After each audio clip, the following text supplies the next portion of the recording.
प्यारे बच्चों, पिछले कालखंड में हमने पिछले पीरियड्स में सांख्यिकी माध्य के अंतर्गत जो है बहुलक के बारे में चर्चा कर रहे थे, जिसके अंतर्गत हमने ये देखा था कि बहुलक किसे कहते हैं, अर्थात बहुलक की क्या परिभाषा है, और उसी के अंतर्गत हम चर्चा कर रहे थे कि बहुलक का परिकलन, उसका कैलकुलेशन कैसे किया जाता है। तो बहुलक के परिकलन के अंतर्गत हम आपको बता रहे थे कि बहुलक का परिकलन दो प्रकार से करते हैं। पहला आपको बताया गया था कि जब आंकड़े अवर्गीकृत हों, अनक्लासिफाइड हों,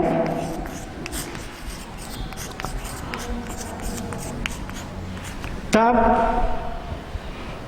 हम जो है बहुलक का परिकलन सिर्फ निरीक्षण से करते हैं। ठीक है, और इस पर आधारित आपको सवाल भी बताया गया था। आज हम देखेंगे बहुलक का परिकलन करना, जबकि हमारे पास जो है जो आंकड़े दिए गए हैं वो वर्गीकृत रूप में, क्लासिफाइड फॉर्म में हों।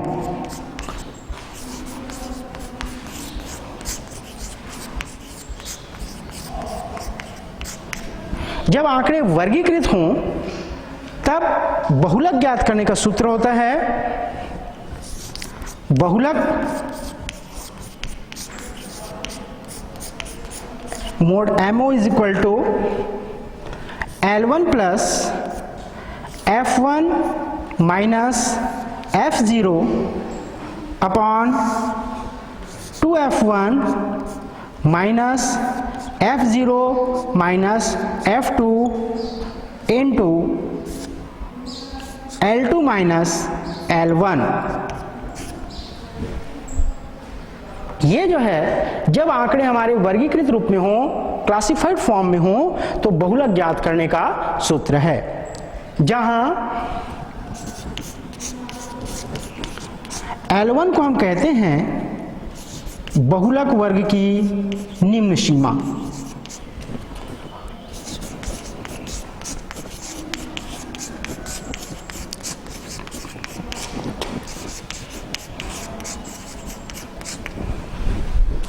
L2 होती है बहुलक वर्ग की उच्च सीमा।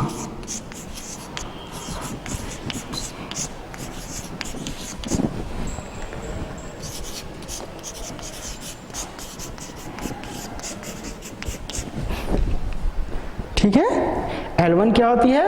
बहुलक वर्ग की निम्न सीमा। L2 होती है बहुलक वर्ग की उच्च सीमा। एवं F1 होता है बहुलक वर्ग की आवृत्ति या बारंबारता।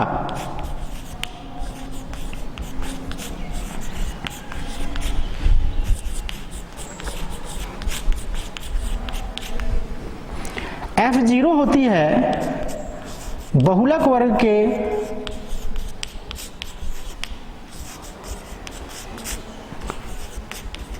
पूर्व की आवृत्ति।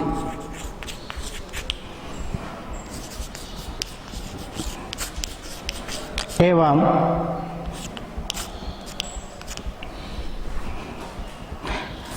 जो F2 होती है वह बहुलक वर्ग के बाद वाली आवृत्ति होती है।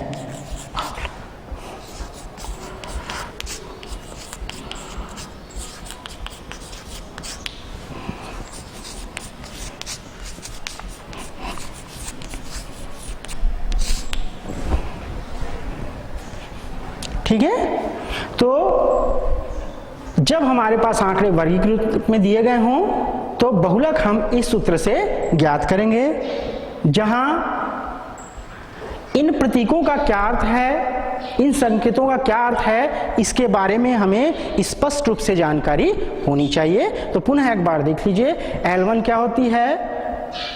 जिस वर्ग को हम बहुलक मानते हैं उसकी निम्न सीमा होती है। L2 जो है बहुलक वर्ग की उच्च सीमा होती है। F1 जो हमारा बहुलक वर्ग होता है उसकी आवृत्ति होती है, उसको हम F1 से दर्शाते हैं। F0 जो बहुलक वर्ग हम मानते हैं उसके पहले की आवृत्ति या बारंबारता, एवं जो F2 है वो बहुलक वर्ग के बाद की आवृत्ति होती है। ठीक है, एक चीज और स्पष्ट हम बता दें कि जब भी हम जो आंकड़े दिए जाते हैं उनका बहुलक ज्ञात करते हैं तो सामान्यतः हम बहुलक वर्ग किसको मानते हैं, जिस वर्ग की आवृत्ति सबसे ज्यादा होती है, अधिक होती है, वह वर्ग हमारा कौन सा वर्ग कहलाता है, बहुलक वर्ग कहलाता है। ठीक है, तो चलिए जब आंकड़े वर्गीकृत रूप में दिए गए हों तो बहुलक कैसे ज्ञात करेंगे, इसको एक प्रश्न के माध्यम से हल करके देखते हैं। ठीक है,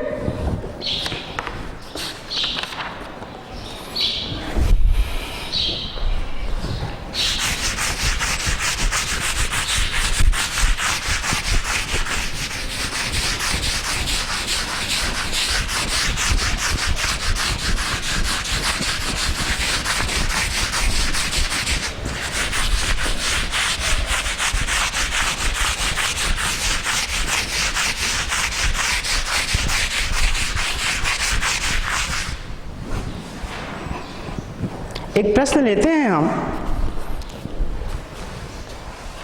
निम्न सारणी का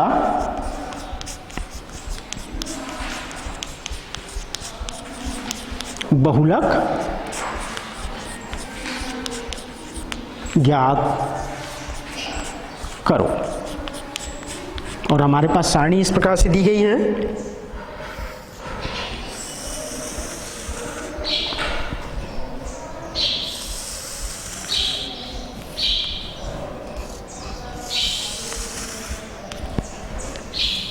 वर्गांतर, संगत आवृत्ति, 0 से 10, 10 से 20, 20 से 30, 30 से 40,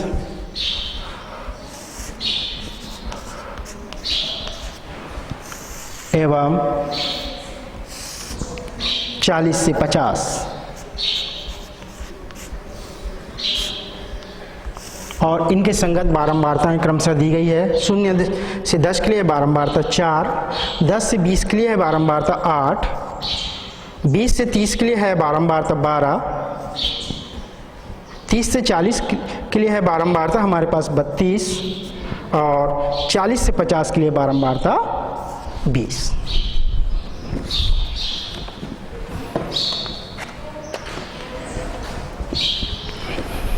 ठीक है, हमें इसका क्या ज्ञात करना है, बहुलक ज्ञात करना है। तो इसका हल होगा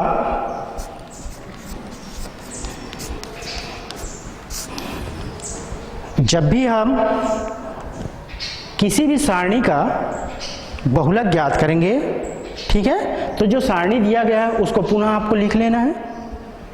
परीक्षा में या जहाँ पे भी आप हल करते हैं तो उसको हल करने के पहले उस सारणी को पुनः लिख लीजिए। ठीक है, उसके पश्चात कैसे लिखना है उसको हम आगे आपको बता रहे हैं। ठीक है, तो मान के चलते हैं कि ये जो सारणी प्रश्न के रूप में दिया है उसको पुनः हम लिख लेते हैं। तो सारणी से स्पष्ट है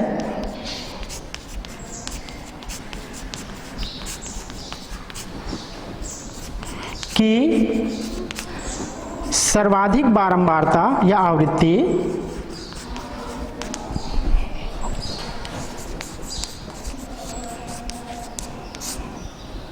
वर्ग, सर्वाधिक आवृत्ति क्या है यहाँ पे 32 है ना। कौन से वर्गांतर के संगत है, 30 से 40 के लिए है, तो सर्वाधिक आवृत्ति 32 वर्गांतर 30 से 40 के लिए है।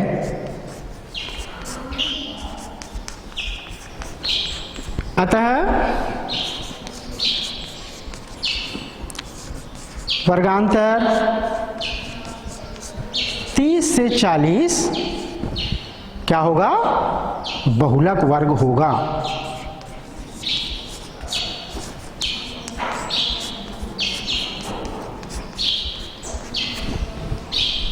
ठीक है। बहुलक वर्ग की पहचान कैसे करेंगे? हमें जो सारणी दी गई होगी उसमें जिस पद की आवृत्ति, जिस वर्ग की आवृत्ति सर्वाधिक होगा वह हमारा क्या होगा? बहुलक वर्ग। तो निरीक्षण से हम देखते हैं कि सारणी से स्पष्ट है कि सर्वाधिक आवृत्ति 32, वर्गांतर 30 से 40 के लिए है, अतः वर्गांतर 30 से 40 बहुलक वर्ग होगा। ठीक है। अब चाहे तो आप अपनी सुविधा के अनुसार बहुलक ज्ञात करने का जो सूत्र है उसको कॉर्नर पे रफ में लिख सकते हैं। उससे हमको कौन कौन से पद ज्ञात करना है वो स्पष्ट हो जाएगा। ठीक है। तो चाहे तो इस प्रकार से हम संक्षेप में बहुलक का सूत्र लिख सकते हैं और उसके आधार पर पदों की गणना करेंगे।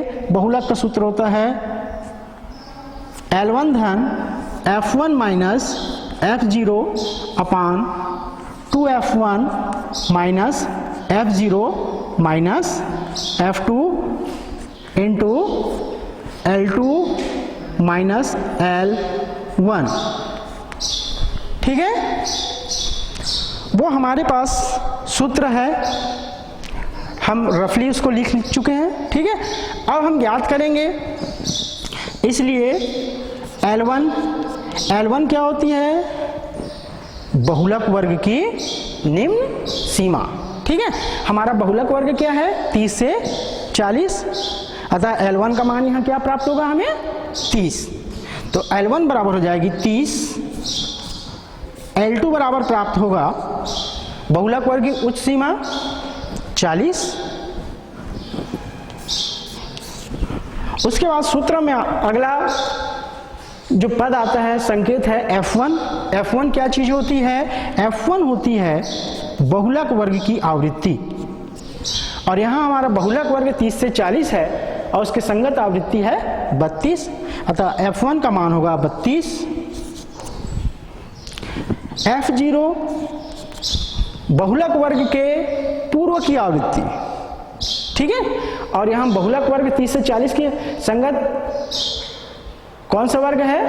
20 से 30, उसकी आवृत्ति क्या है? 12, अतः F0 क्या हो जाएगी? 12।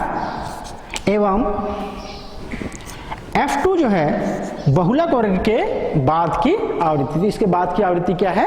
20। ठीक है। तो इस प्रकार से पहले हम पदों की गणना कर लेते हैं। जो जो हमको सूत्र में वांछित मान चाहिए उन मानों को पहले हम लिख लेते हैं। ठीक है। अब हम लिखेंगे बहुलक ज्ञात करने का सूत्र। अतः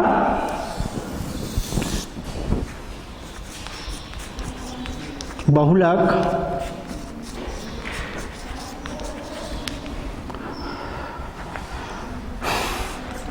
MO बराबर L1 धन F1 माइनस F0 अपान 2F1 minus F0 minus F2 into L2 minus L1।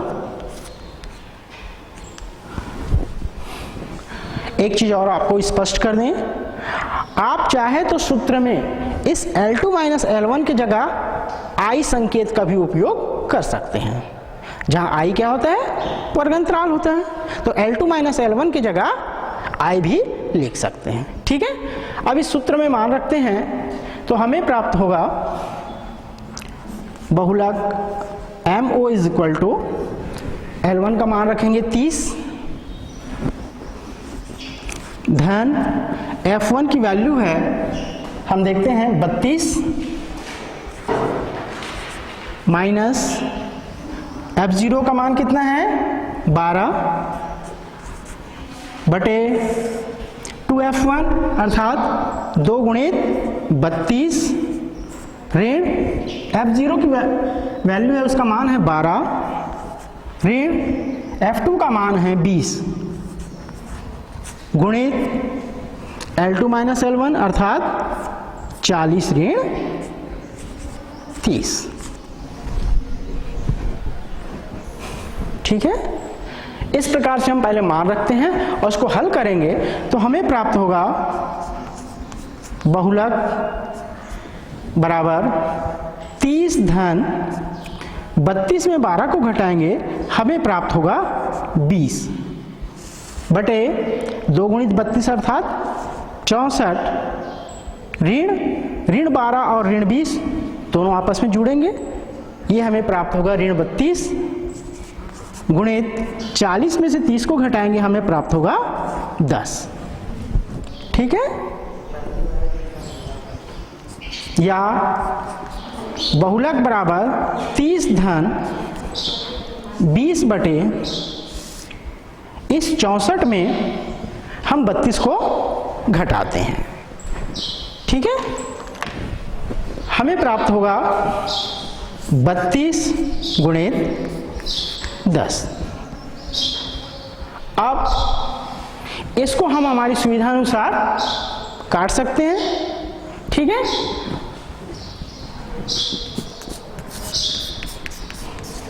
तो काटने पर हमें ये प्राप्त होता है, चाहे तो आप इसको रफली काट सकते हैं। चलिए यहाँ पे मैं रफ में काट के आपको बता देता हूँ। 20 बटे 32 गुणित 10।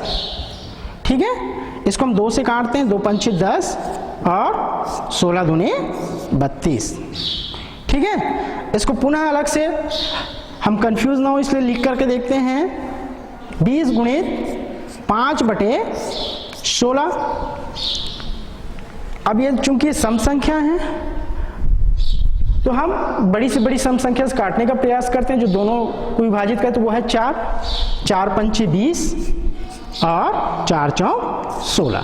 तो इस प्रकार काटने पर हमें कितना मान मिला, ये दोनों अभाज्य संख्याएं हो गई। तो 5 गुणित 5 25 बटे 4। तो यहां हम लिखेंगे 25 बटे 4। ठीक है, अब इसको और आगे हल करते हैं। 25 को 4 से डिवाइड करेंगे हमें प्राप्त होगा मोड बहुलक MO is equal to 30 plus 25 को 4 से भाग देंगे, कितना प्राप्त होगा हमें, ये प्राप्त होगा 6.25। ठीक है, अब भाग देके देख सकते हैं। अब इसको जोड़ दीजिए तो हमें अभिष्ट बहुलक प्राप्त होगा 30 धन 6.25 36.25 और ये हमारा उत्तर होगा। ठीक है, तो इस प्रकार से जो है हम जब आंकड़े वर्गीकृत रूप में दिए गए हों तो सूत्र के माध्यम से जो है बहुलक की गणना करते हैं। क्लियर है, कोई डाउट? ठीक, नोट कर लीजिए।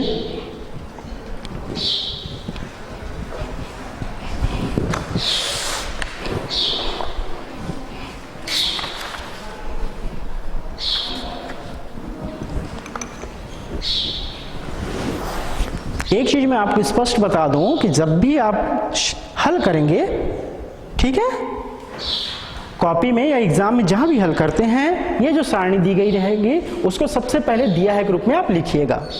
ठीक है, उसके बाद इस पद को आपको लिखना है। ठीक है, चलिए अब आगे चलते हैं हम।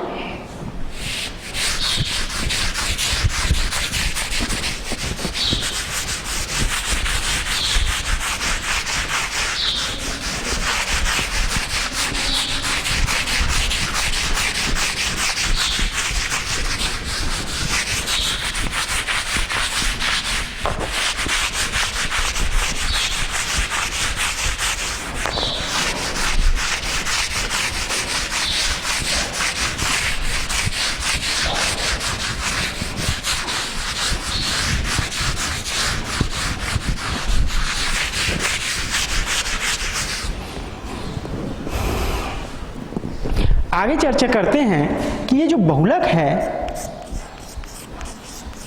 इसके क्या गुण और दोष हैं। तो बहुलक के गुण एवं दोष।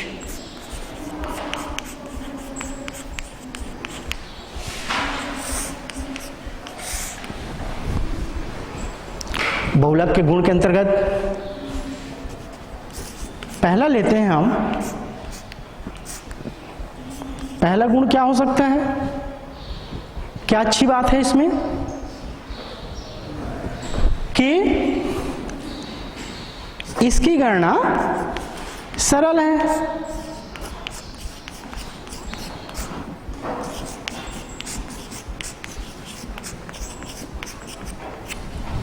ठीक है, कैसे सरल है?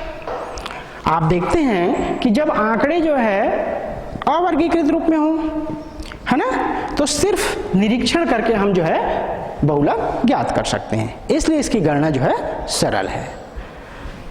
दूसरा गुण क्या होगा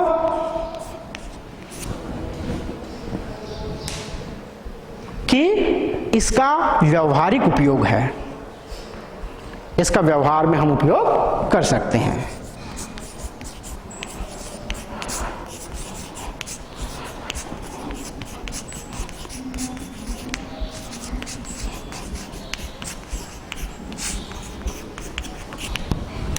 चूंकि इसकी गणना सरल है, इसलिए इसको समझना भी सरल है।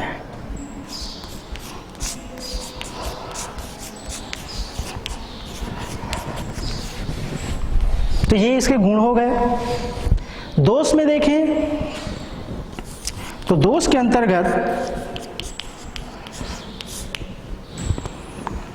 यह है कि यह सुपरिभाषित नहीं है।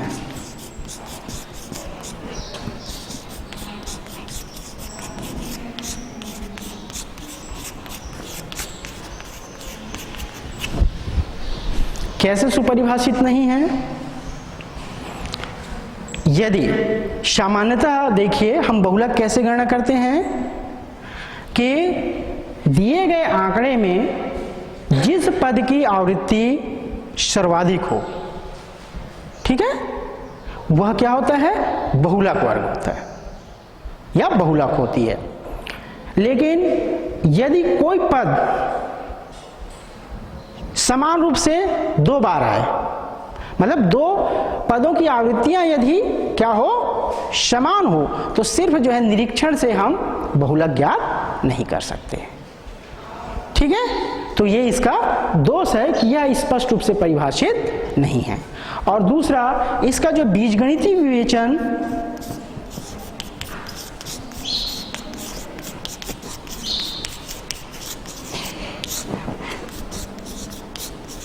के उपयुक्त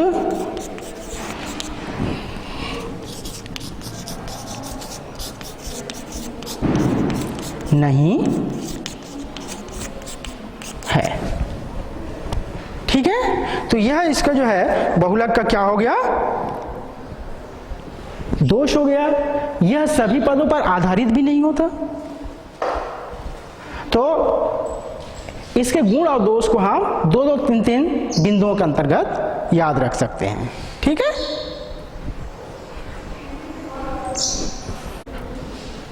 एक मिनट।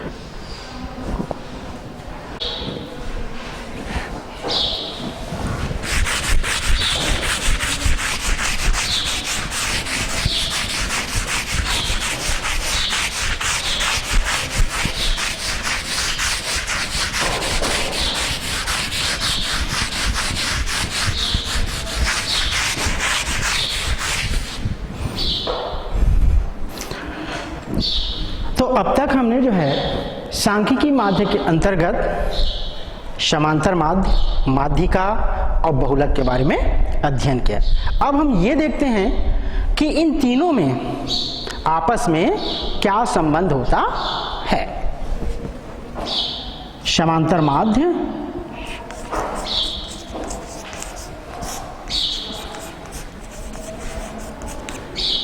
माध्यिका एवं बहुलक में संबंध।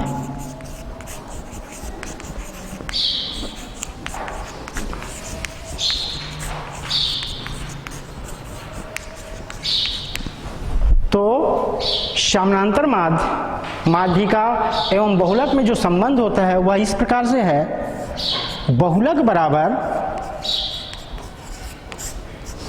3 गुणित माध्यिका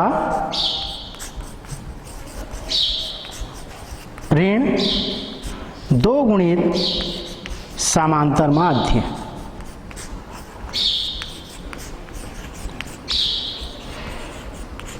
संकेत के रूप में इसे प्रदर्शित करें तो mode MO is equal to 3 MD median minus 2 mean.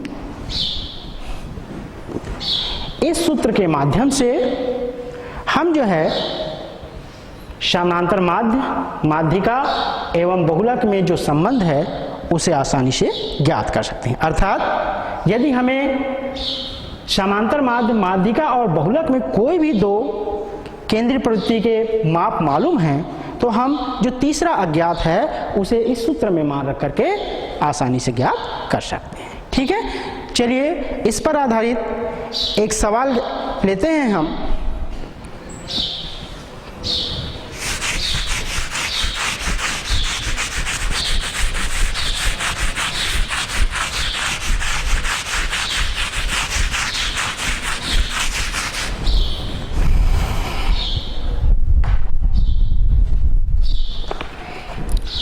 प्रश्न है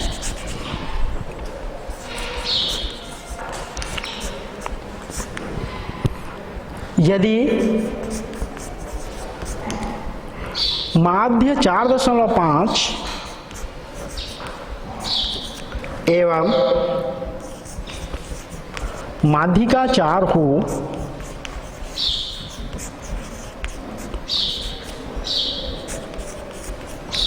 तो बहुलक ज्ञात कीजिए।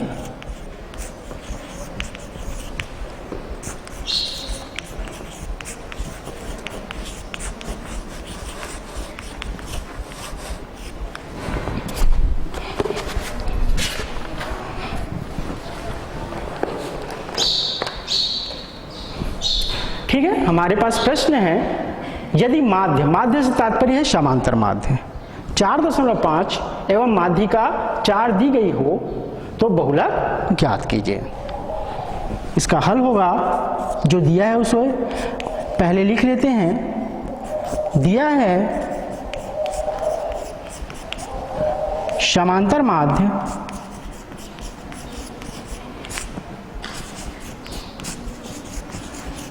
बराबर कितना दिया है 4.5। माध्यिका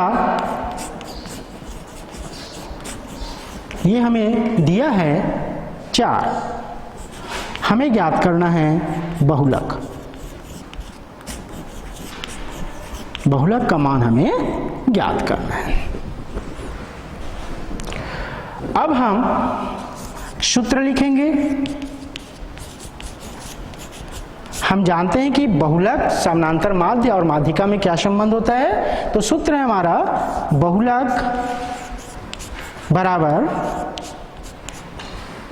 3 गुणित माध्यिका ऋण 2 गुणित समांतर माध्य।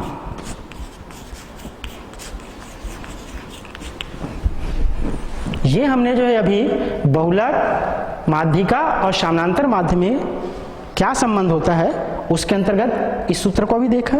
ठीक है, अब हमें ज्ञात है समानांतर माध्य का मान और माध्यिका का मान।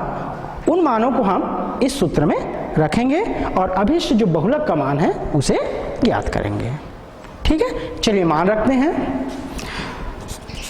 तो बहुलक बराबर 3 गुणित माध्यिका की जगह रखेंगे 4 ऋण 2 गुणित समानांतर माध्य की जगह रखेंगे 4.5। आगे हल करने पर बहुलक बराबर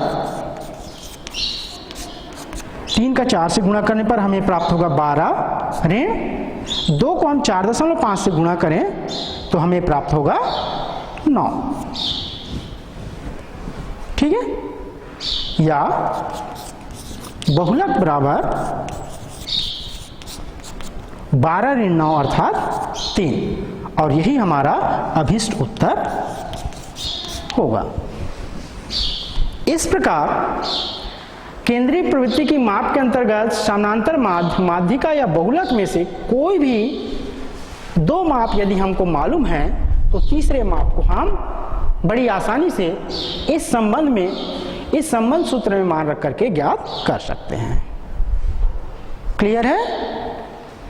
नोट कर लीजिए इसे।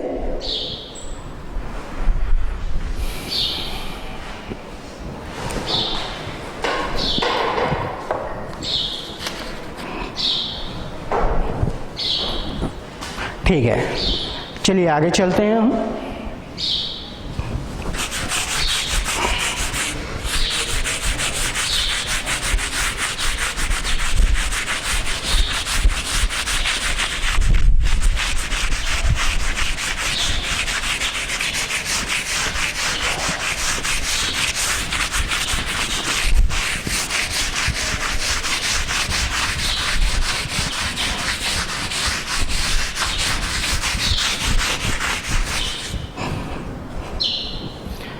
अब हम चर्चा करते हैं वृत्त आरेख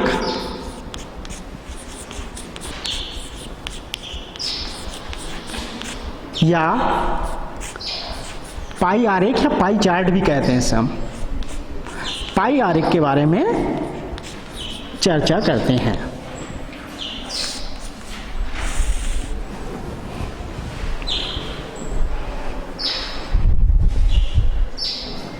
तो वृत्त आरेख या पाई आरेख क्या होता है? जब आंकड़ों को निरूपित करने के लिए या जब आंकड़ों के संगत तुल्य क्षेत्रफल को एक वृत्त के द्वारा निरूपित किया जाता है या निरूपित करने के लिए वृत्त खींचे जाते हैं तो उसे हम वृत्त आरेख या पाई आरेख कहते हैं।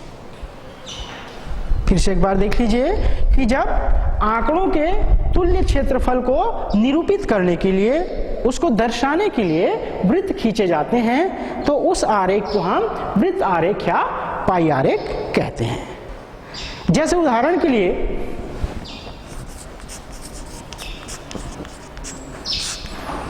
एक मैं सवाल ले रहा हूं कि विभिन्न भाषा में बनी फिल्मों की संख्या हमें निम्न सारणी अनुसार प्राप्त है। भाषा और इनमें बनी फिल्मों की संख्या।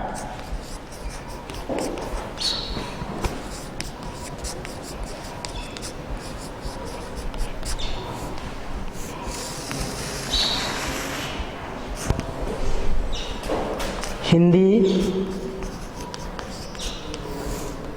तेलुगु, मलयालम,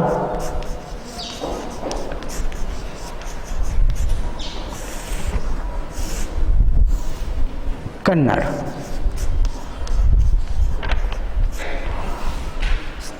ठीक है, ये विभिन्न भाषाएं हैं और इनमें बनने वाली फिल्मों की संख्या, हिंदी बनने वाली फिल्मों की संख्या 144, तेलुगु भाषा में बनने वाली फिल्मों की संख्या है 81, मलयालम में बनने वाली फिल्मों की संख्या है 64 तथा कन्नड़ में बनने वाली फिल्मों की संख्या है 9। अब हम इसे जो है वृत्त आरेख के द्वारा प्रदर्शित करेंगे। ठीक है, तो पुनः उसी प्रक्रिया को अपनाएंगे हम। जब हल करेंगे इस चार्ट को पुनः यहां लिख लेंगे। ठीक है, सारणी देखने से स्पष्ट है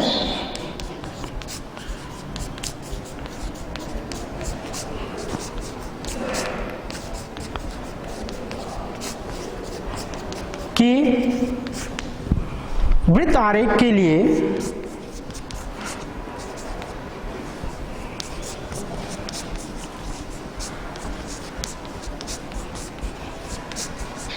वृत्तों की त्रिज्या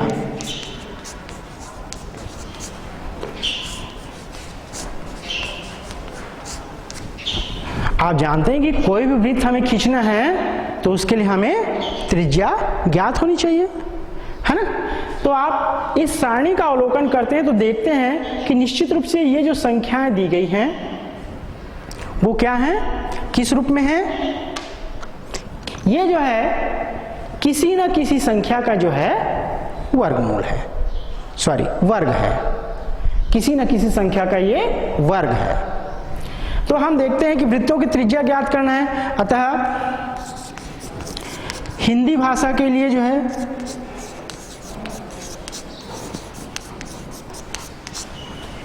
कि फिल्मों के लिए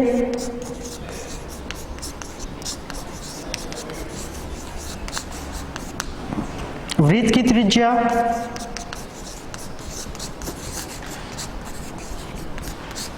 ये क्या प्राप्त होगी हमको, वर्गमूल 144 कर दें अर्थात 12।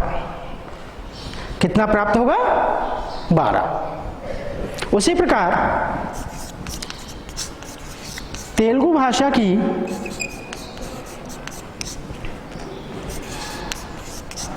फिल्मों के लिए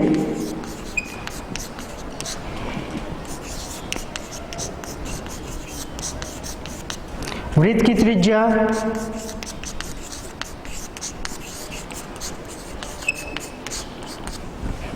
हम देखते हैं 81 का वर्गमूल ले लेंगे। 81 का वर्गमूल होता है 9। मलयालम भाषा के लिए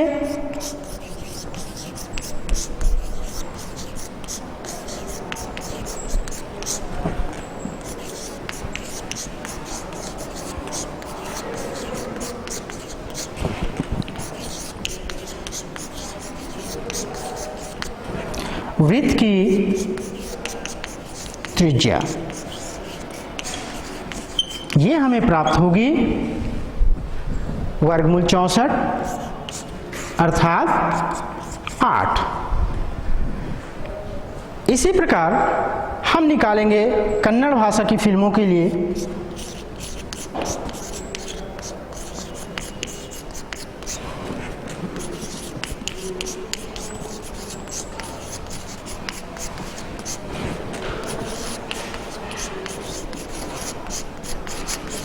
वृत्त की त्रिज्या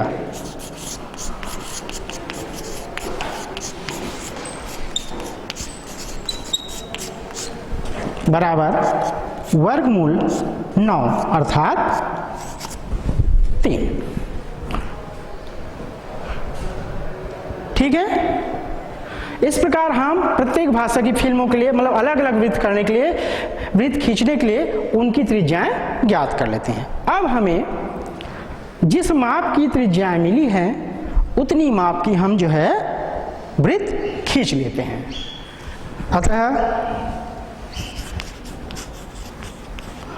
एक चीज हम आपको स्पष्ट बता दें, जैसे इसमें है 12, ठीक है, ये सर्वाधिक सबसे बड़ी त्रिज्या क्या दिख रही है, 12। अब यदि आपके पास स्थान का अभाव है तो निश्चित रूप से आप जो 12 सेंटीमीटर या वाली जो त्रिज्या है उसको थोड़ा बड़ा बना दीजिए, उसके परिमाण के अनुसार मतलब हमको जो है वृत्त का निर्माण करना है। तो हमें इस प्रकार से वृत्त प्राप्त होंगे। एक 12 सेंटीमीटर वाला प्राप्त होगा, इसकी त्रिज्या आप यहाँ लिख दीजिए 12 सेंटीमीटर है तो सेंटीमीटर, मीटर है तो मीटर, सॉरी मीटर में तो नहीं आगे इतना लंबा माप, है ना। तो आप 12 करके जो है आप दर्शा सकते हैं। और इसके नीचे ये किस भाषा के लिए बना है, हिंदी, तो आप यहाँ हिंदी लिख दीजिए नीचे में। ये हिंदी भाषा को दर्शाएगा, हिंदी भाषा की फिल्मों की संख्या को दर्शाएगा।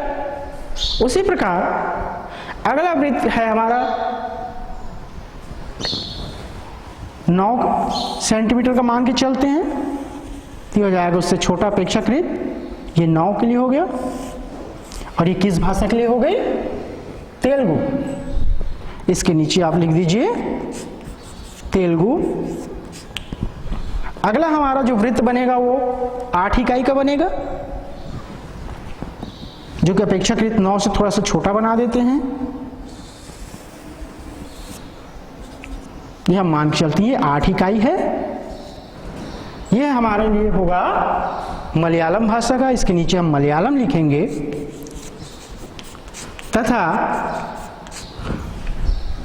कन्नड़ भाषा के लिए जो फिल्मों की जो संख्या है ना, 9 है, उसके संगत त्रिज्या हमें प्राप्त हुआ है 3 इकाई। अतः वो इस प्रकार से हम 3 इकाई को सबसे छोटे के रूप में दर्शाएंगे, और ये हो गया हमारा कन्नड़ भाषा का। तो इस प्रकार हम जब संबंधित आंकड़े को अलग अलग वृत्त के द्वारा निरूपित करते हैं तो इस प्रकार का आरेख क्या कहलाता है? वृत्त आरेख या पाई आरेख कहलाता है। ठीक है, इसमें हमने देखा था कि सभी आंकड़ों को व्यक्तिगत रूप से अलग अलग दर्शाया है। ठीक है, अब हम ऐसे पाई चार्ट का भी निर्माण करते हैं जिसमें दिए गए आंकड़ों को हम एक ही वृत्त के अंतर्गत उप विभाजित करके एक पाई चार्ट के रूप में प्रदर्शित करते हैं। ठीक है, चलिए उसके बारे में संक्षेप में चर्चा कर लेते हैं।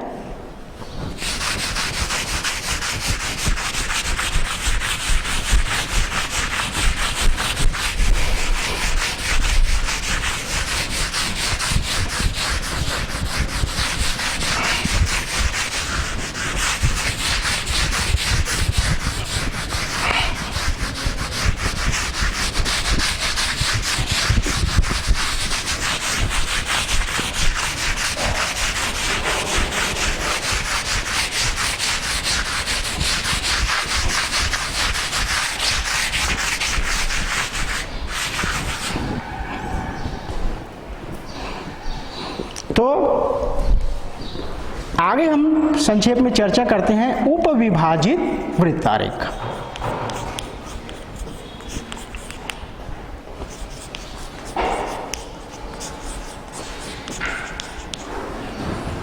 सब डिवाइडेड पाई डायग्राम।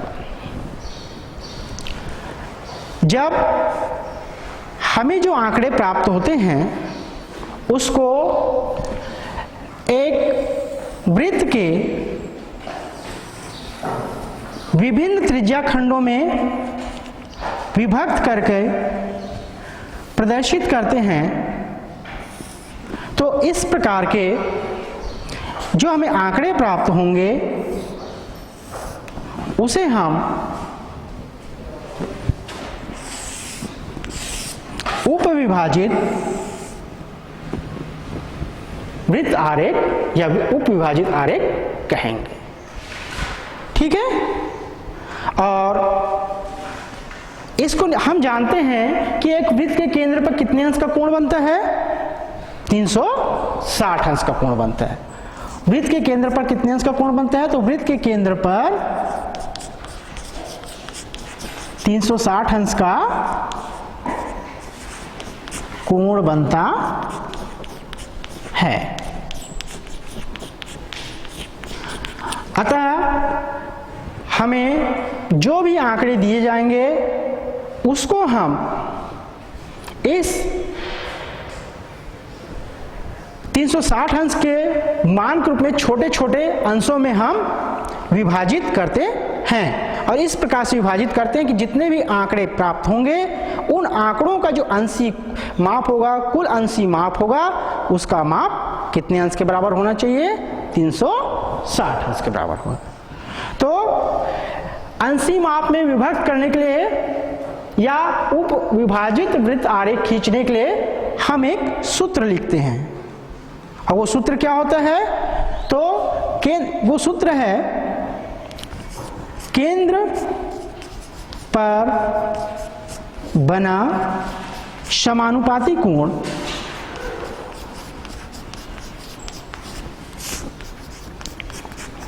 बराबर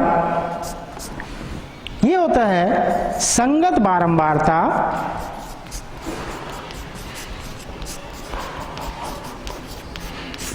गुणित 360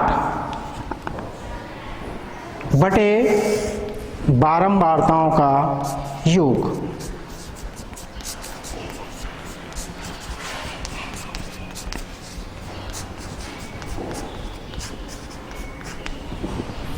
इस सूत्र की सहायता से हम जो भी हमको बारंबारताएं दी जाती है उसके द्वारा वृत्त के केंद्र पर बनने वाला समानुपाती कोण ज्ञात कर लेते हैं और उसे अंत में एक वृत्त में जो है पाई चार्ट के रूप में दर्शाते हैं।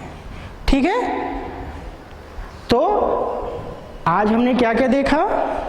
आज हमने देखा कि बहुलक जबकि आंकड़े वर्गीकृत रूप में दिए गए हों तो कैसे ज्ञात किया जाता है, इसके बारे में चर्चा किया। बहुलक के गुण दोषों के बारे में अध्ययन किया और साथ ही साथ हमने ये देखा कि वृत्त आरेख किसे कहते हैं, व्यक्तिगत वृत्त आरेख कैसे खींचे जाएंगे, ठीक है, और उपविभाजित वृत्त आरेख खींचने के लिए केंद्र पर बनने वाला जो समानुपाती कोण है उसे हम किस सूत्र से निर्धारित करते हैं, इसके बारे में चर्चा किया। ठीक है, अगले कालखंड में हम जो है इस पर आधारित अर्थात वृत्त आरेख या पाई आरेख पर आधारित अन्य सवालों के बारे में चर्चा करेंगे। ठीक है, धन्यवाद।